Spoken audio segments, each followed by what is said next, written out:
आपको generic medicine और branded medicine में क्या फ़र्क है, what is the difference between generic medicine and branded medicine, हम उसको एक्सप्लेन करने जा रहा हूँ।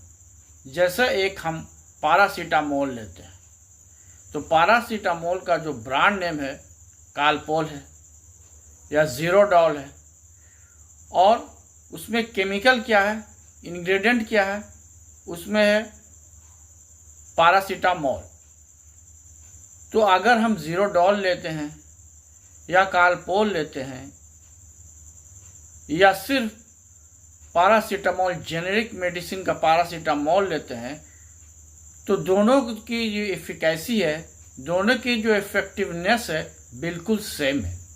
अब प्रश्न उठता है कि डॉक्टर क्यों नहीं प्रिस्क्राइब करते हैं, डॉक्टर क्यों प्रिस्क्राइब करते हैं ज़ीरोडॉल या कालपोल।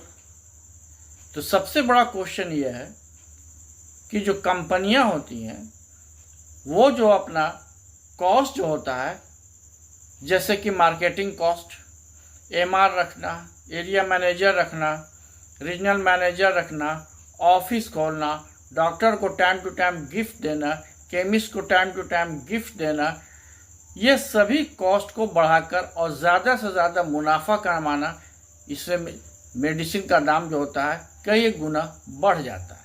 लेकिन जो जेनेरिक मेडिसिन है, वो मेडिसिन में क्या होता है, वो उसमें कोई प्रमोशन स्ट्रैटेजी नहीं होती है। वो हमारा जनरली वो पेशेंट के लिए लिखा जाता है। तो जेनेरिक मेडिसिन और जो हमारा ब्रांडेड मेडिसिन है, दोनों की एफिकेसी बिल्कुल सेम है। लेकिन डॉक्टर इसलिए प्रिस्क्राइब नहीं करता है, केमिस्ट इसलिए मना करता है कि उसमें उसको फ़ायदा नहीं होता है। और अभी सरकार के द्वारा जन औषधि में जो आपको जेनेरिक मेडिसिन 70 to 80% किफ़ायत में मिल रही है, कम दाम में मिल रही है, उसे हमें लेना चाहिए, क्योंकि उसकी एफिकेसी, उसकी इफ़ेक्टिवनेस में कोई कमी नहीं है।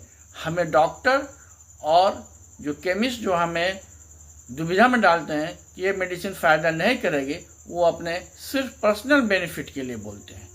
इसलिए हमें जेनेरिक मेडिसिन और ब्रांडेड मेडिसिन, कोई भी मेडिसिन ले तो वो इक्वली इफेक्टिव है। और specially middle class, lower middle class के लिए तो ये जेनेरिक मेडिसिन बहुत ही उपयोगी है, क्योंकि ये 70 to 80% कम पैसे में उपलब्ध है बाज़ार में।